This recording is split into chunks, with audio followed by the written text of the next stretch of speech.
আসসালামু আলাইকুম।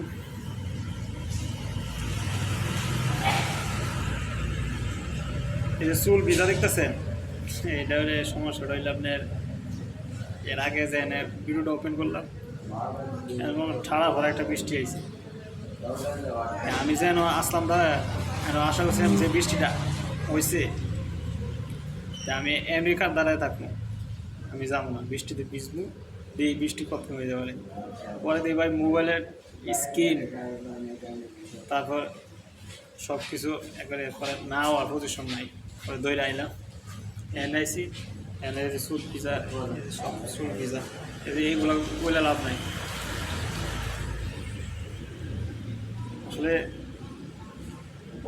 দেশের বাইরে আজকে মনে হয় প্রায় 13 মাস হয়ে গেছে।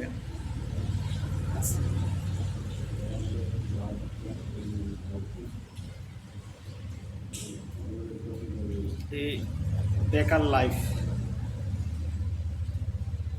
বেকার লাইফ, প্রতিটা পদে পদে প্রবলেম।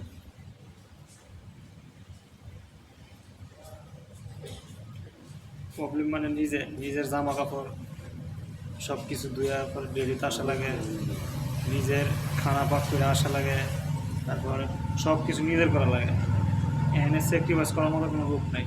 কারণ একটা লাইফ পার্টনার থাকলে বা একটা বউ থাকলে বা একটা স্ত্রী থাকলে বা সব কিছু করে দিব বুঝাই রাখবে। ব্যাচেলার জীবন এটা মনে করেন কেউ দেখাশোনার দায়িত্ব হবে না, মা বাবা নাই, এগুলো দেখবো কেটা। কারণ বিদেশে জীবন এরকম, এর দেয়ার মতো কোনো লোক নেই।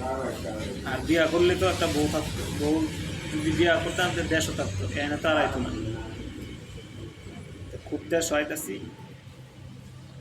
তাড়াতাড়ি আইলে সুন্দর একটা বিউটিফুল একটা মেয়ে দেখে বিয়ে করবো।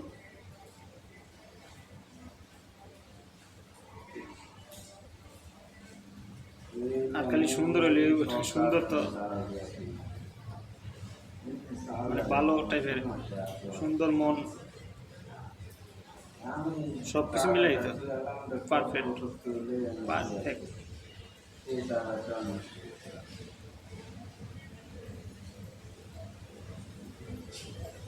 আর এখন তো মনে করেন লাইফ সেটেল করতে হলে আগে টাকা, কারণ নিজের স্ত্রী বউ দাবি করবে যে আমার এটা চাই এটা চাই, বা সপ্তাহে মাসে শপিং করে নিয়ে যেতে হবে, বা তাকে বিভিন্ন জাতের জিনিস দিতে হবে, মেকআপ, তারপর বিভিন্ন হোটেলের রেসিপি, বার্গার, কত কিছু আবদার করতে পারে, বিভিন্ন আইটেমের খানা খাওয়াতে হবে, সব কিছু।